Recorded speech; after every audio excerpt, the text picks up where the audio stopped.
Welcome to Season 3 of Sailing Sitka. I'm Kenna and this is Jay. We live aboard our 1976 Choi Lee sailboat named Sitka, in which we have sailed south from Canada in 2022 to the very last port of Mexico.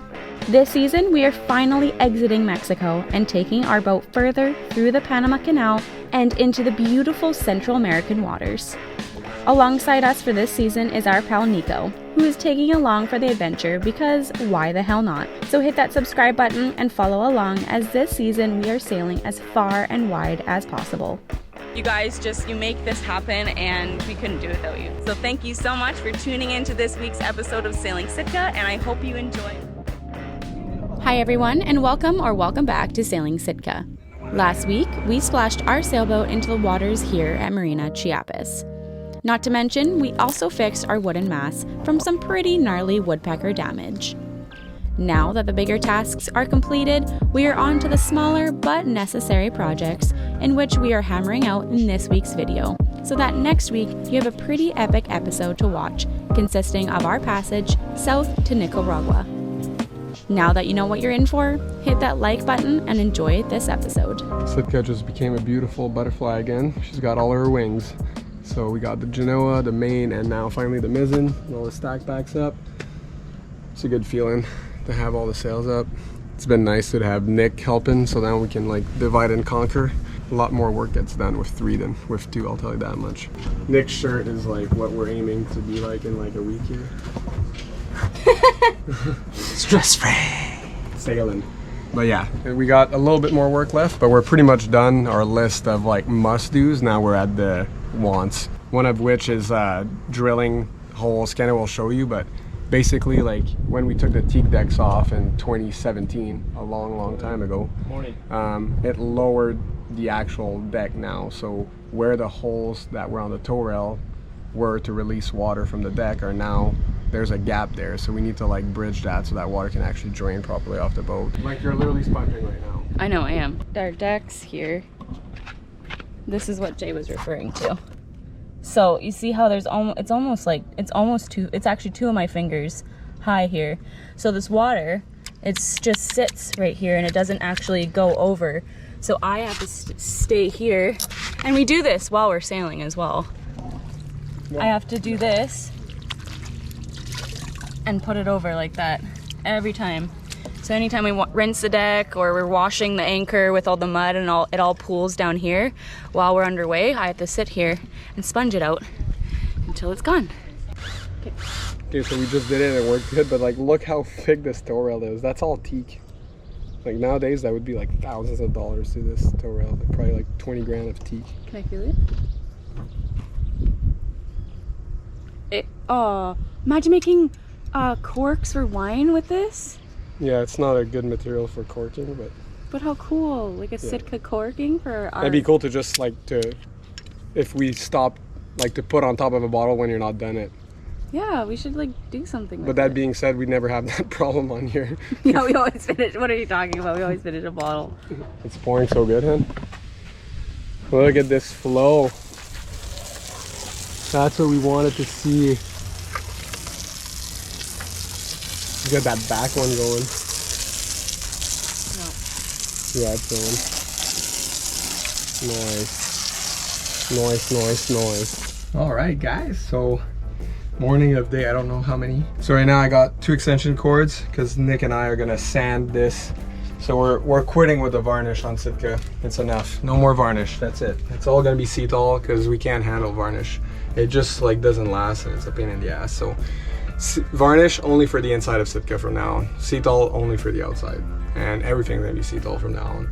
So we've got to bring these cockpit combings back to bare wood, basically. So we're just gonna go aggressive first to get, because I think I put like 8 layers of varnish. So this part looks good, but then all the top's cracked, and like the back part that's always in the sun is cracked. So instead of like trying to ghetto fix it with varnish and having it look bad like again next year, we're just gonna do the big work right now that we're in a marina and we have power, unlimited power. It's probably gonna take us like an hour and a half or something to get all this nice and back to bare wood. And once we're back to bare wood, we're gonna clean it and then give 3 coats of Cetal over the next 3 days. And then once that's done for today, I'm gonna do an oil change on the main engine and start getting, because we finally got oil yesterday. It was quite a mission, but we did go in town and walk like 5 kilometers up this industrial park and finally found the good quality oil that we were looking for, because they have a lot of diesel oil in Mexico, but in this part of Mexico, but it's like fine for a car, maybe a diesel car, but not for a boat. So we finally got the good oil we wanted, so we're gonna hop into starting the engine maintenance once this is done.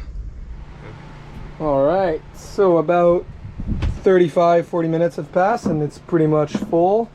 So this oil capacity for this engine is 5.2 liters or 5.5 quarts. Each line on here represents a liter, so 1, 2, 3, 4, and then when this one's full it's almost 5. You never can get it all out because you're going through the dipstick tube, so there's always a bit of residual oil that coats the engine. It's just the way it is. It's not like bigger engines where you can go under the sump and actually open the cap underneath like you do in a car, for example, and even then there'd still be a bit of a coating of oil. But yeah, that's good enough anyways. So once we got this full, we're gonna put that aside. Then I'm gonna take the oil filter, which is right there, down there, kind of in a not so great position, but there's a hair enough room to get it off and put the new one on. I always get a bit of oil on the side, so I put like some shop towels underneath, and then put a bit of dab of oil on the seal here before we put it on, and always only hand tight. But even if you only put it hand tight, you always kind of need a filter wrench to take it off anyways, in my experience. So yeah, and then once that's on, we're gonna refill it with new oil. And then once we fill, what I do is once we pour these in, then I'll take this old oil and put it in these bins, and then we'll bring it up at the marina and we put it to the side, and the marina disposes of it in a responsible manner, hopefully anyways. So that's what's going on. So we're almost done pumping here, then we'll get that sorted. I am cooking dinner. I'm a foodie, but we got AC. I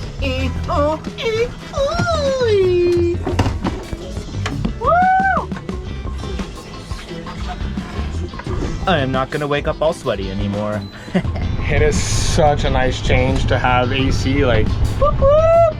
Hell yeah! Nick woke up this morning saying he was cold. I'm like, yeah, that's a good problem to have. It's easy to get warm with blankets, but god damn is it nice to have like some AC. So now that we have some AC, because we were kind of waiting for that to get Nick's room sorted, because it was like unlivable hot in here, and I didn't want to be like literally working in a pool of sweat.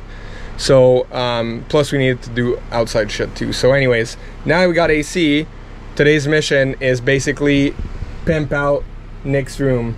So basically Exhibit from Pimp My Ride is going to be here today, aka me, and we're going to pimp that cabin. So we're going to take everything out right now, and we're going to organize things we need, things we don't need, and then we'll build a long thick shelf that basically Nick can fit underneath, and then on there he's going to be able to put all his clothes and all his gear that he brought, so that way the actual quarter berth over there is also empty. So let's get that party started. While the boys are down below in the AC refitting Nick's cabin, I'm going to be out here sanding our tow rail. Just giving it a quick sand, and then I'll be sea-tolling the whole thing as well. So hopefully bang it out in an hour for sanding, and then in another hour of sea-tol, and then I can get out of this heat and back in the AC. All right, just changing the impeller on board. We just took out the old one. Don't be worried by these being broken off. It's me that broke them off, pulling them with this. The impeller was actually in still really good shape, and believe it or not, this impeller has been there for almost 4 years, and I've had the boat for almost 8 years, and yeah, I change them pretty much every 4 years unless there's an issue. These impellers on this pump, touching wood, but they've always served me good. So anyways, we're gonna put the new one in, yeah, and then that's it. We already lubed it up with the little impeller lubricant there. I'll put more on here, and then Bob's your uncle. All right, so we needed to get some diesel to do some fuel filter change on the main engine. So we like that little jerry can, and I was like, went to the office, I'm like, oh, do you guys have a car that we can use? And he's like, oh, you can just go to the fuel dock with the dinghy. And I'm like, we've been away from cruising for too long. I forgot bush tit's a thing. So yeah, we just put the outboard back on, and then let's see if she goes. Yeah. We haven't flashed her up in 6 months, so. To be fair, it's old fuel, but still.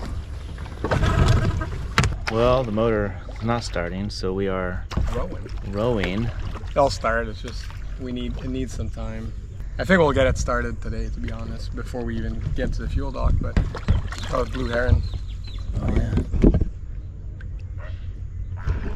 I think she just needs a little bit of a McLovin.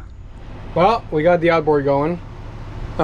Suspected issue is probably fuel. Even after we got it running, we run full speed and then it would kind of slow down, kind of like going through bad fuels, and it would go good again. And so yeah, I'm thinking that's probably the issue. So we're gonna get new fuel, but at least it runs and everything. So we took the car apart, cleaned it, put it back together, went for a spin for like, I don't know, like 20 minutes, and it never conked out, but it was going like, we'd be full throttle and then it would kind of like go down. So probably fuel issue, hopefully, but at least the engine's running, everything was good. So not too worried on that front, touching wood right now. We still need to go in town to get some more jerry cans because we want 2 more diesel jerry cans, and we'll get an extra gas jerry can for this season because we're going to be more remote, like in the sandblast, and Central America is like known to not have a lot of wind, so there's might be a little bit more motoring than normal in our future. Another day in the books. Feels so good. I just finished doing the tow rail not that long ago. Now I am showered. The boys finished doing all the outboard things. Also finished all the maintenance on the main engine, which is fantastic. And while I was in the shower, I was scrubbing my body and went to scrub my back, and I was like, oh, what is that pain? Turns out when I was doing the tow rail, I was bent over at such an angle that my shirt just lifted about this much on the bottom of my back. So I have this tan, or burn I should say. Can you see it? Look at that. It has been a week now with all 3 of us being here plugging away at projects. 10 days now since Jay and I first arrived in Mexico. So we have done pretty well. Like, we have done some very long days of projects, but honestly the list has mostly all green check marks at this point, so that's pretty exciting. So now, after a couple more smaller projects, all we're gonna have to do is provision, get everything kind of tickety-boo, and start researching south, which is crazy. Like, we actually are gonna be leaving Mexico after cruising here for 2 seasons. So that's kind of crazy. It feels very surreal that we're actually going to be exiting. So that being said, make sure you hit that subscribe button. We have so much coming for you guys, and I'm so excited to edit and share it with you all. And thank you very, very much for being here, for watching, commenting, everything. It just means the world to us. So stay salty. So we have a bit of a tradition on Sitka.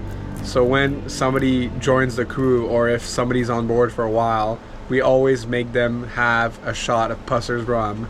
And for you guys who don't know what Pussers rum is, it's like this really, really old British rum that used to be given to the Royal Navy, so like the British sailors, but also the Canadian Navy when it started. And people make grog out of it and so forth. The funny thing is, now Pussers rum is actually kind of expensive to buy, even though in my personal opinion it tastes like absolute garbage. So if you guys like Pussers rum, like, let us know. let us know. But the bottle's pretty cool. Like, it's Nikki's boy turn here. Shot of Pussers. Thank you, Sitka. Aw.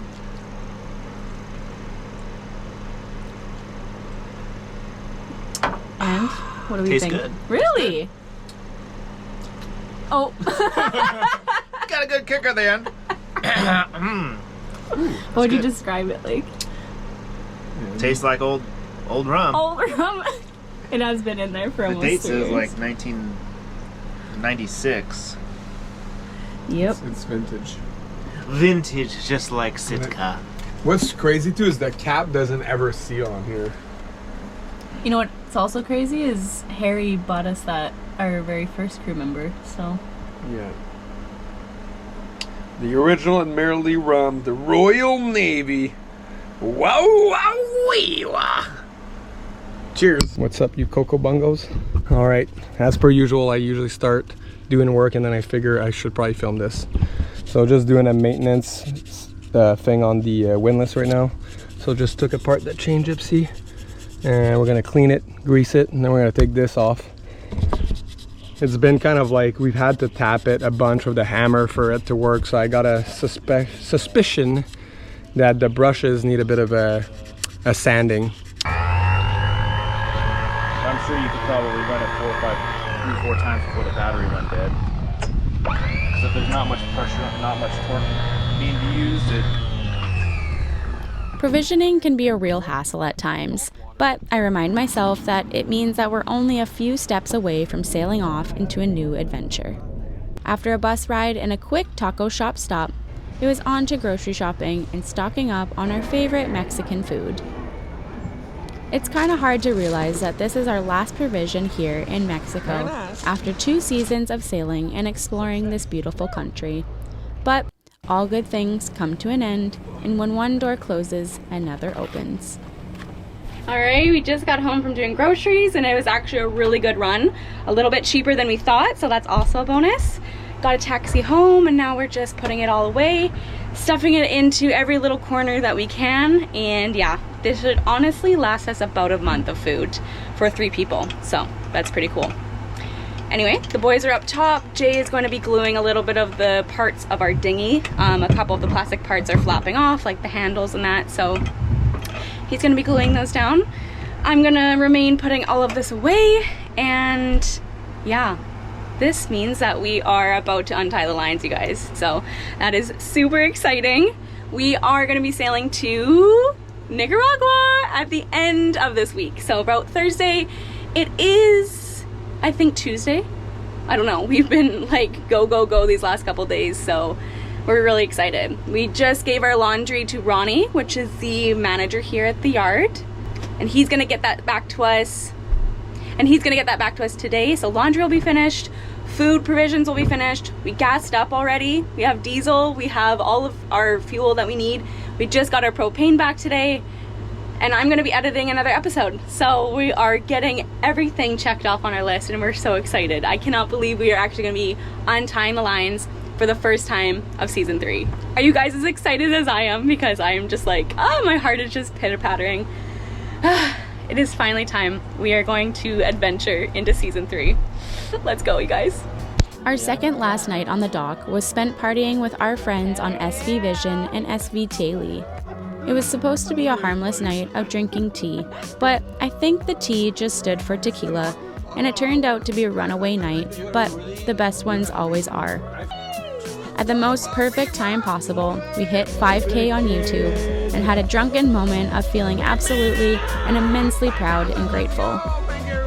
Thank you to everyone who watches and supports us since the beginning. We love you all and appreciate every view, like, and comment that you leave us. Until next week. Thank you for watching this week's episode of Sailing Sitka. Stick around for more to come. If you enjoyed, please spread the love and let us know. Special thank you to our Patreon members for making these videos possible, as well as helping our dreams come true. See you all next week.